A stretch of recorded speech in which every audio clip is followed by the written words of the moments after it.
And now your host, Richard Thomas. Hello, and welcome to a special edition of It's a Miracle, featuring miraculous rescues. The people you're about to meet have found themselves in desperate life and death situations.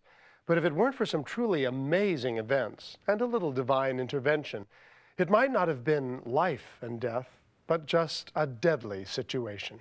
First up, a man, a mountain, and a miracle.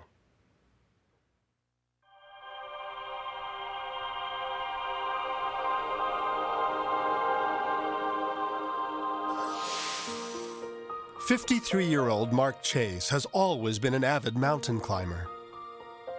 I really like to hike, and I find that there's a real thrill in it, just being out in the quietness.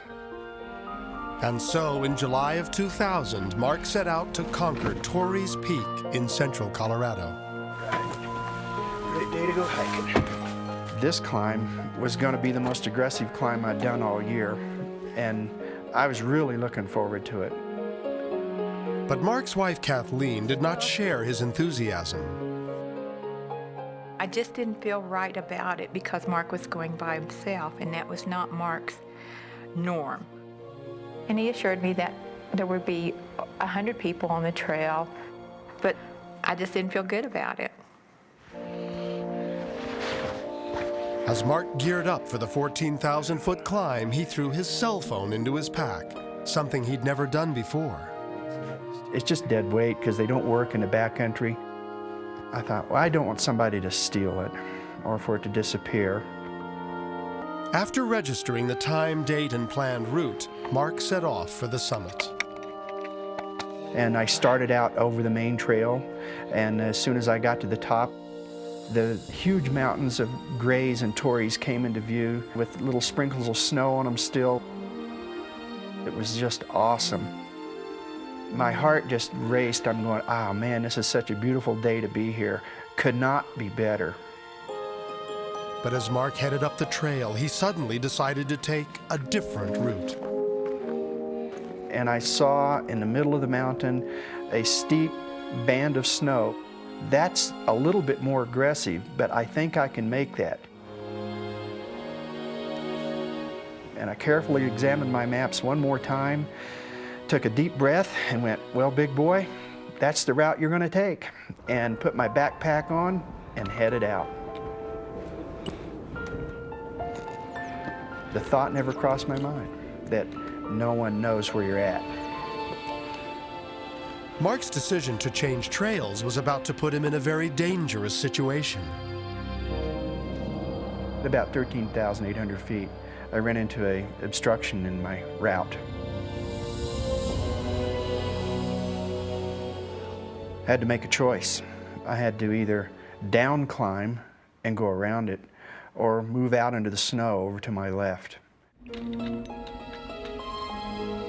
I chose to move out onto the snow, which is steep snow, meaning it's probably 50 degrees at least in pitch, and to kick in snow steps with my boots. Using his walking stick as an anchor, Mark carefully picked his way across the icy face of the mountain. And I told myself, don't mess up, it's a long way to fall.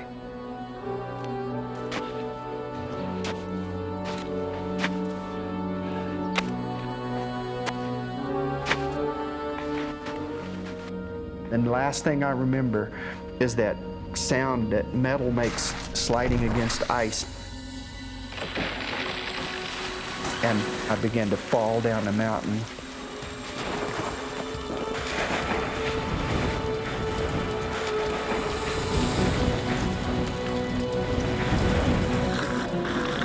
Then I started slamming into rocks, knocking the wind out of me so fast that I didn't have time to react or even think about it.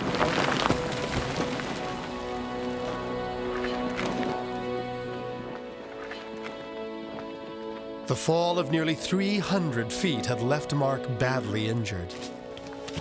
I knew that I'd probably broken my arm, but I didn't know how hurt I was.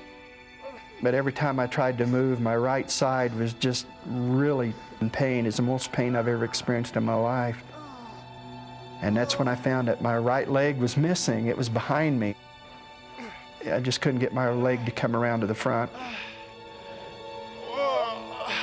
I didn't know what to do. Desperate for help, Mark reached for his safety whistle. I was badly hurt. The emergency whistle I was blowing wasn't doing any good. I knew that if I moved the slightest, I would go on another ride, and this time I knew that if I fell again, that the possibility of me stopping was almost nil.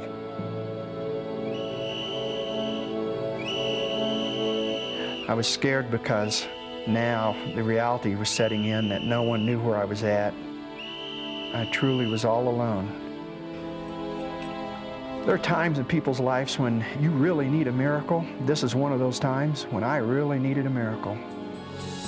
Luckily, Mark had put his cell phone in his backpack that day, and he reached for it now, praying that it would work. Clear Creek County 911 dispatcher Marty Ryder picked up Mark's call. Sheriff's office. Hi. Hello, can you hear me? Yes, I can. Okay, great. My name is Mark Chase. I'm on Torrey's Peak. I've taken a fall. I think I broke my elbow and my arm. How far did you fall? Probably 200 feet.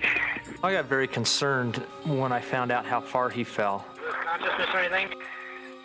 I didn't know if he was bleeding anywhere, internal bleeding. None of that was real clear. Is this life-threatening? Is he going to die before we get help to him? Okay, you're on Torrey's Trail. Yeah, and then actually on Torrey's Peak. That's where I'm at. I have a signal yellow backpack. I got it facing the trail so that people could see me. I've got a whistle and I've got a red helmet on. Torrey's Peak is a very large mountain. Pinpointing him was like a needle in a haystack. I knew it was important to get a helicopter up there to do some flybys to figure out where exactly he was before we could hike people to him. Until then, Marty would stay on the line, but their connection was about to prove very fragile. A couple miles. And as quick as he said, "Hey Marty, it's Mark," I lost him that fast. It's a very scary feeling to be in the middle of a phone call and then it's gone. And you're like, okay, did he just fall further? Everything's just so open in your mind that you're like, okay, this is not good. Hi, Mark. I'm okay. I lost you a little bit there, Mark. Okay. Okay. I'm here. You don't know how lucky you are to be talking to me right now on a cell phone. Yeah. You just landed in the exact right spot, believe me. I didn't want to waste his cell phone battery. So I told him that it'd be best if he called me back about every 15 to 20 minutes. After we both hung up, my first thought was, will it work again? Was this just chance? Boy, I hope this thing works again. Alpine 601. With little time to lose, Marty immediately contacted St. Anthony's Flight for Life helicopter and Alpine rescue volunteer Mike Everest. We were pitched out in the early afternoon. The information that we had to begin with was that we had a fallen climber near the summit of Torrey's Peak. Our assignment was to access the subject, radio back to mission base, what our plan was, and the best route for team members to follow that were coming up behind us. Back on the mountain, Mark Chase was counting the minutes. Hi, Mark. Hi. How you feeling? And I'm feeling okay, but I don't think this is real stable where I'm at. Think your leg's broke? I don't know, and I'm afraid to move. If I just move in the least bit, I start to go downhill. Call me like at 10 after 1 and don't move, all right? Okay. Okay, Mark. Hang in there. All right, thanks. All right. There were those times between each call that was just terrible. And I was just praying, that they would get there quickly. Hi, Mark. What's going on? Oh, hey, Marty, we got problems. Okay. I'm going into shock, man. Okay. I know it. I can feel it. Okay. You gotta hang in there for me, all right? I'm hanging. They're getting up there as quick as we can, okay? All right. My worry was if he was going into shock, that if he did pass out, I can't talk to him to find out where's the helicopter at. Mark had already been stranded for more than 2 hours by the time Mike Everest and the rescue team spotted him.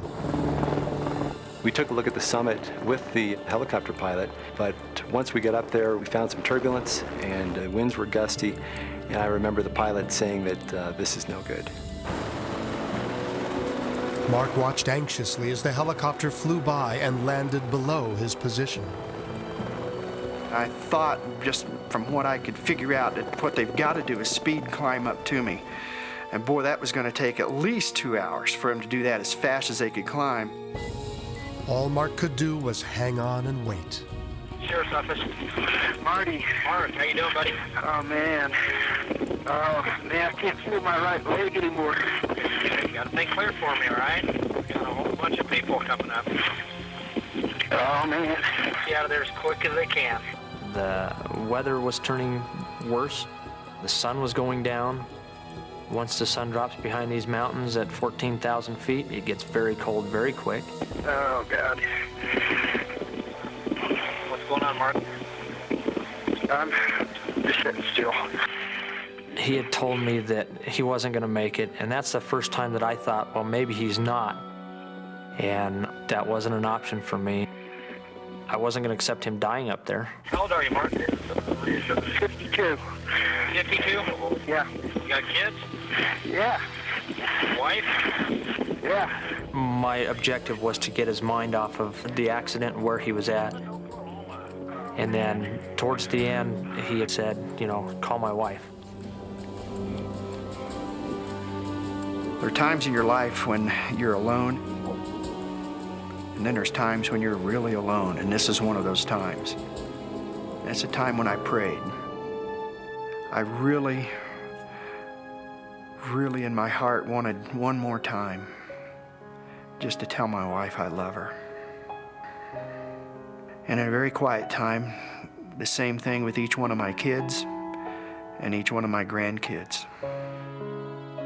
After 4.5 hours clinging to the side of the mountain, Mark and Marty's prayers were finally answered. You're doing an awesome job. You're doing an incredible job. Okay. Hanging in there. I'm hanging. All right, just don't lose it now. I'm not. We've come too far to lose it at this point. I'm doing fine. All righty, pal. Okay. I'll talk to you soon. Okay, bye. Bye. My job didn't end until the rescuers got to him. Mark, how you doing? I was very relieved that now I know he's going to be okay. But even though Mark was now in the hands of experts, his problems were far from over. How you doing, Mark? Not too good, What's hurting, bud? When we first reached Mark, one of the first things that we did was anchor him off. I can't feel my right leg. Put a sling around Mark himself, and we plunged an ice axe down into the snow to keep him where he was. Get him in. Don't pull too tight. Hang with us, Mark. Our concern medically was that we didn't do any further damage to Mark. Count 3. 1, 2, 3. Pull him up. I was in a position on that mountain that was high enough that the EMTs couldn't get to me. Only the Alpine rescue team could get up there. It couldn't give me anything for the pain, so I tried my best to hold myself together and not pass out. Getting steeper. Slow her down, slow her down. Every time I just moved the slightest bit, I just saw big black spots in front of my eyes. Go inside now.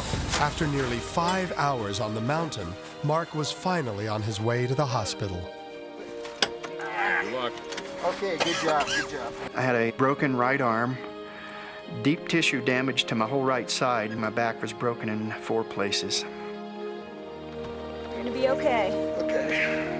I think I survived all of this so that I could be in a position to tell other people that God is still in the miracle business. I think it was definitely a miracle that he survived, that he did not fall the 3,000 feet down the mountain, that he only went 300 feet of it. I think that it's definitely a miracle that he could get through to me on his cell phone. I think that angels were definitely watching out for him and looking over him that day. And Mark Chase believes that one of those angels was the man on the other end of the line. So, watch watching out for you. Marty Ryder and the 911 dispatchers that are like him across our country are very special people. Well, you're doing an awesome job. You're doing an incredible job. If there's angels on earth that you can see and hear and touch and talk to, one of them is Marty Ryder. And Marty's very special to me. How you doing? Hey, Marty. Nice to How see you you doing, again. buddy? How are you? Yeah. Good to see you. Hello, how are you? Just fine. How are you? Good, good. Man, it's good to see you. I've never formed a bond with a caller before. No more people falling off mountains? Nobody fallen off mountains since you. Great. This is definitely a special call. You coming up hiking again? Take Kathleen with you. Yep, Yes. she's going. To see Marty today, it was very heart-wrenching because there's the man that gave me my husband back. Really good shape. I really say thanks from the bottom of my heart. And I'll forever be thankful to Marty for that. Today, Mark is fully recovered and once again climbing mountains with a renewed appreciation of life. This is why I hike right here. Isn't this awesome? It's beautiful. Human beings are very fragile creations, and at any moment we could just be snuffed out. Life is precious, and we should enjoy every moment, because every moment is a gift. Man, it's beautiful. Sometimes it takes a near-death experience like Mark's to fully appreciate that every moment in life is a gift. On the other hand, just watching his story can be a lesson in itself. We wanted to follow up with Mark, and so he and his wife, Kathleen, join us now from their home in Edmond, Oklahoma. Hello there. Hi, Richard. How are you doing? We're doing pretty good. Well, that's great. Now, Mark, I understand you've gone back to climbing, and in fact, I hear that you plan to tackle Torrey's Peak again. Oh, yeah. After that kind of a fall, I've come to the conclusion that that mountain owes me the summit. I'm going to go up the main trail this time, the way I'm supposed to. And this summer, I'll claim the summit on Torrey's Peak. Okay, Kathleen, how do you feel about this? He can go back hiking anytime he wants, but I'm going with him. So you're not letting him out of your sight again, huh? No. I don't blame her. I'm going to be right there by him. Good. So, besides climbing with a partner, do you have any other safety tips that you'd like to pass on to our viewers? Well, I'm an amateur hiker, and even for an amateur or professional, you should stay on the trail that you registered to stay on and don't change your mind. Study up on the area so you'll know where you're at in case something does happen. And don't go over your head and tackle something that is beyond your capability. Well, that sounds like excellent advice, and I want to thank you for taking the time to share it with us. And good luck on your future climbs. Thanks, Richard. We really appreciate you telling our story. You're very welcome.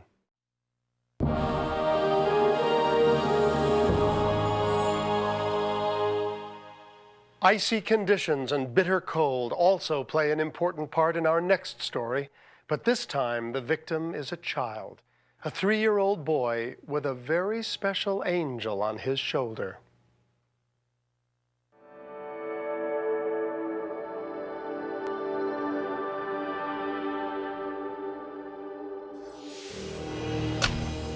January 27, 2000 was a hectic day for Highway Patrol Trooper Tim Tarlton. With temperatures dipping below freezing and icy road conditions, he had seen more than his usual share of accidents. That morning was particularly busy. I came out to work at 6 a.m. And by 2 p.m. I hadn't stopped. It had just been one wreck after another. When I came home for lunch that day, I'd planned on taking the rest of the day off because I really had nothing that I knew of to go back to the office for. But Tim couldn't ignore a nagging feeling.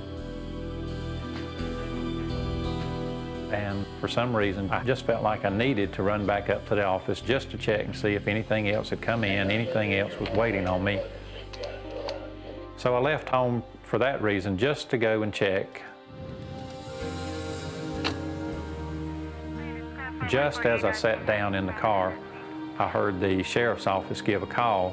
We have a report of a small child who wandered away from his home. He's been missing for approximately 1 hour. The address is 2238 Clear Lake Road.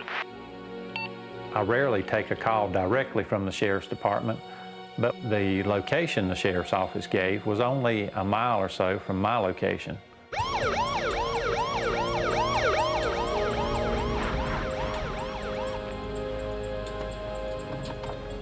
Officer Tarlton was the first to arrive at the scene and was met by Sammy Dyer, the young boy's distraught mother. My little son, oh my gosh. When I spoke with Mary, she was very upset and she was very emotional. He was just playing on the porch. I was washing She explained how she had last seen her 3-year-old son Sammy an hour earlier, playing with their dogs on the back porch. I had a baby gate up on the steps for the porch so he couldn't wander off. I was doing the dishes and I saw him cross over the window.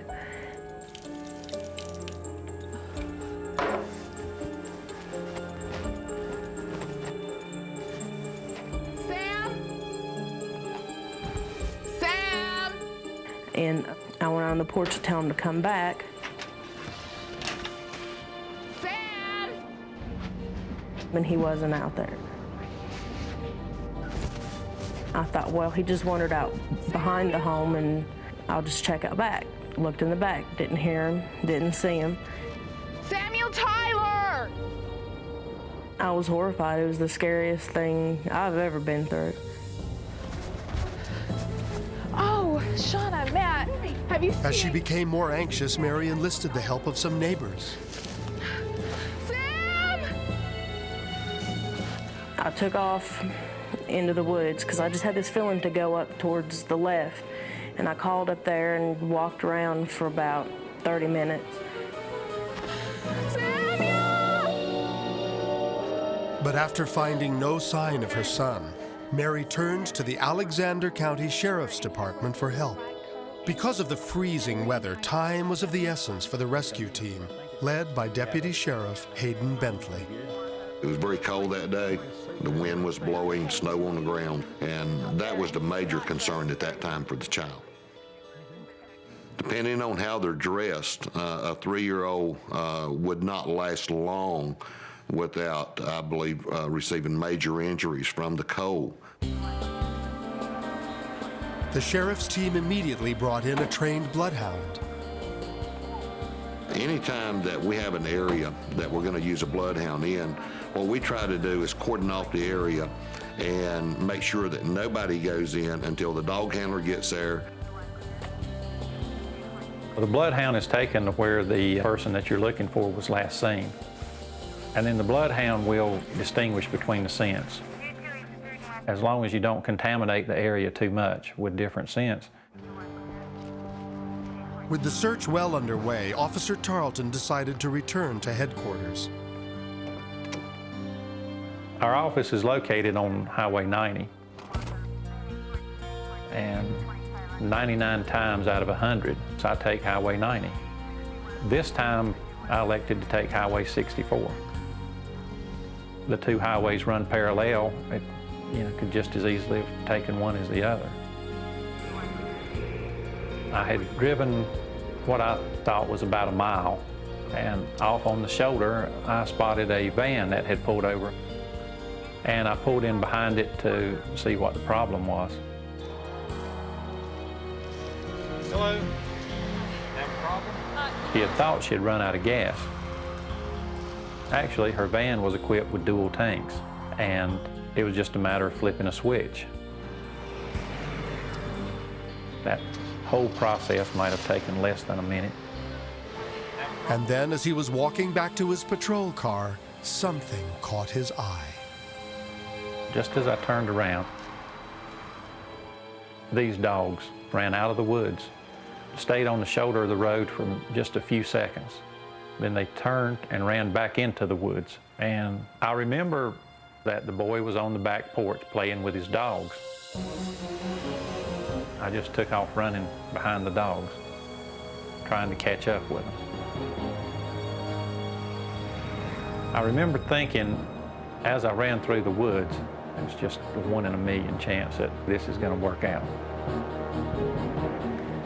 I followed the dogs for maybe 200 yards into the woods. Sure enough, I started hearing a voice, a small child screaming. And as I got closer, I could see clearly a small child standing in snow that was waist deep. He was hopelessly stuck in the snow. And the first thing that went through my mind was I absolutely could not believe that the dogs had run straight to him.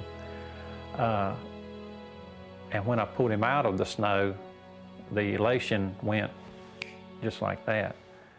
And I was scared. I was really scared because he was scratched, he was cut up. But he was most concerned about the boy's prolonged exposure to the freezing cold. I was thinking, you know, this boy's going to lose some toes. He's going to lose some fingers. He may lose a leg from the hypothermia. Just a minute, okay? Once I had brushed the snow off of his clothes and got down and saw that what I thought was a pair of shoes that were snow-covered were a pair of socks that were snow-covered, that just elevated my concern. We're gonna see if we can get you warmed up, get you some Officer dry Tarlton raced back to the Dyer home with little Sammy. Sammy was out of the woods, but he was not yet out of danger.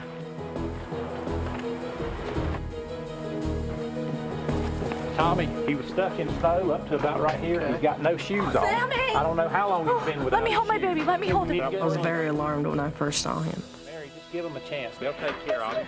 He was all sick and shaking, and his toes and fingers were already blue, so I knew that he was hurt.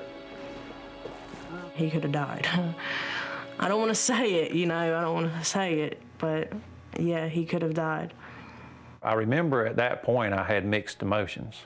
I remember, you know, feeling good that Sammy was back home, but I was still convinced that Sammy was going to have, you know, permanent injuries from this. Worst case scenario, maybe an amputation. Sammy was rushed to the hospital where, to everyone's surprise, he showed no signs of frostbite. In more than 22 years on this job, I've never seen or known of or been involved with a incident that had so many different factors that all came together with almost split-second timing.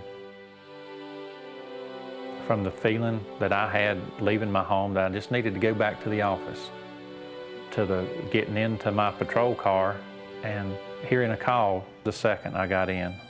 Another minute later checking in and I wouldn't have heard the call. That little slim 60-second window where I happened to pull in behind the van. And most of all, to the exact second that I turned and started back to my patrol car, the dogs ran out of the woods, got my attention, and ran back into the woods. I strongly believe that there was something watching over Sammy. Many people refer to it as a guardian angel. I don't think that it's explainable any other way. Little Sammy is also thankful for the miracles that saved him that cold day. When I got in the state trooper's car, I was shaking like this. Very, very much. My butt was cold, my hand was cold, my foot were cold, everything was cold, even my head. I believe there was something out there that helped him that day. It wasn't coincidence. God is out there, no matter what anyone says.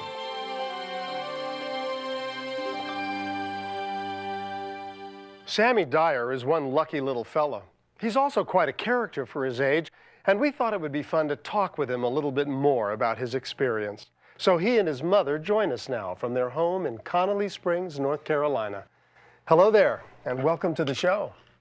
Thank you, Richard. First of all, Mom, are you at all worried that little Sammy's going to wander off into the woods again? No, I don't worry, because he learned his lesson that if he wanders off too far, he knows I'm not going to be there to watch out for him. Okay, Sammy, I guess that means you agree. Now, I want to ask you a question. Do you think you had a guardian angel watching over you that day? Yep. They'll watch you all night and all day. Does everybody have a guardian angel or only you? Everybody does. I think so too. But I still want you to promise me something. You stay out of those woods, okay? Okay, I'm never going there again. Good idea. And thank you for joining us. Bye. Say bye. Bye. Bye.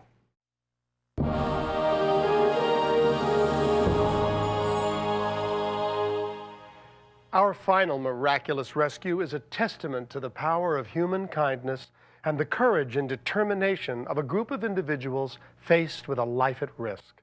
All of their extraordinary efforts were captured on videotape, which is lucky for us, because what you're about to see is difficult to imagine.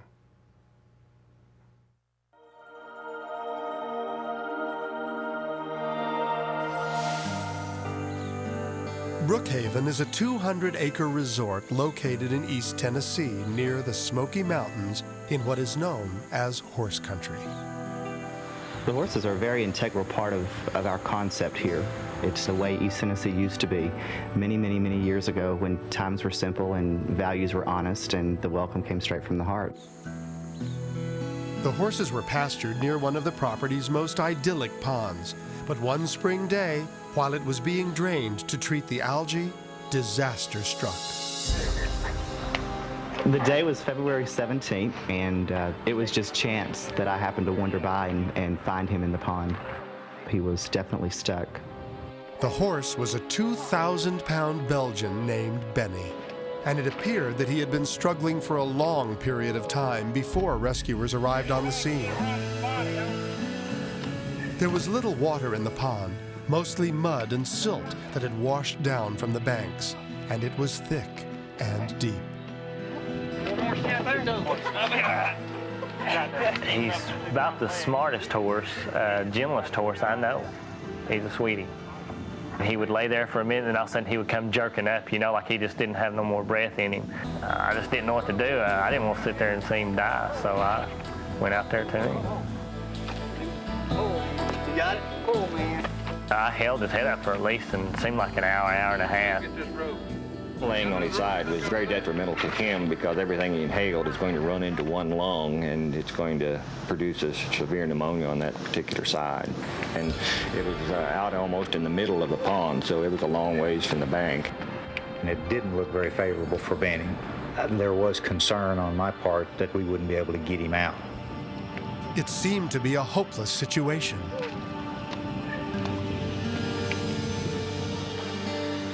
We were donated some plywood by Seymour Hardware, and they laid that plywood out there, and we could walk all the way out to him to where we could get some ropes around him. Veterinary doctor Sam Lyle tried to tie the horse's legs together to stop him from kicking and injuring the rescuers. His feet were folded in underneath his entire body. Nobody's arms were long enough to attach the rope to the hooves. We're going to have to get it over his back and it's going to come right out of it. He started doing a lot of jerking, and he was getting deeper and deeper to where we couldn't even get a rope around his chest. Get one more down here beside It's very cold, definitely freezing temperatures, and the water and the mud made it even colder. We got the ropes, tried to pull.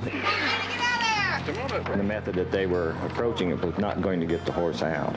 They have very large feet, it's like a plunger. And so in order to break that suction between the mud and the horse, you have to get his feet elevated and out of the mud first. It had now been more than 4 hours, and everyone was fearing the worst. He was in a state of shock at that time. Hold up, man. Hold up. Time was really running out for him.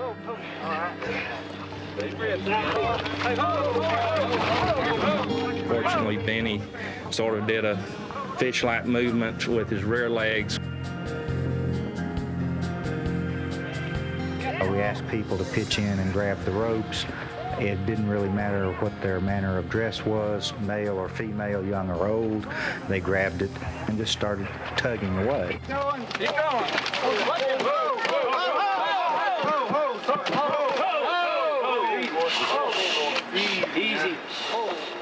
There must have been 15 to 20 people per rope or per set of legs. There was about a 2 or 2.5 foot embankment that we had to pull him up once we got him to the edge of the pond. Come on! Oh, buddy! We had to get some fluid into the horse because the horse was not doing that well from all the strain and the stress of getting him out. We'll get back here, we'll try to get a big cast and have enough to get one shot. We had a 2,000-pound horse on the bank on his side, and he didn't really appear to be able to do anything.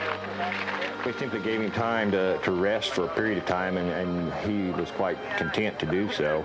And after we'd run him 15 or 20 liters of fluid fairly quickly, his blood pressure started coming back up a little bit.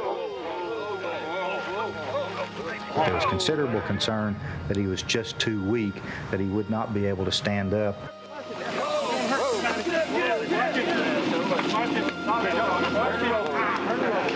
He just jumped right up, ready to go.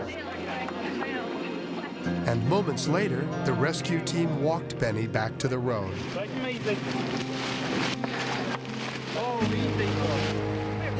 To see such a magnificent animal as this draft horse walk toward the barn gave us a great feeling of relief, and I think the best thing was we was able to accomplish a very difficult task that no single person could have done alone. It was very, very cold, and everybody was muddy, but the whole community, I think, was happy, certainly, that it ended well. Within a week's time, it seems that he was completely back to normal. Benny's doing great, and he's back to work, pulling the carriage full time. Another living example of the miracle of human kindness.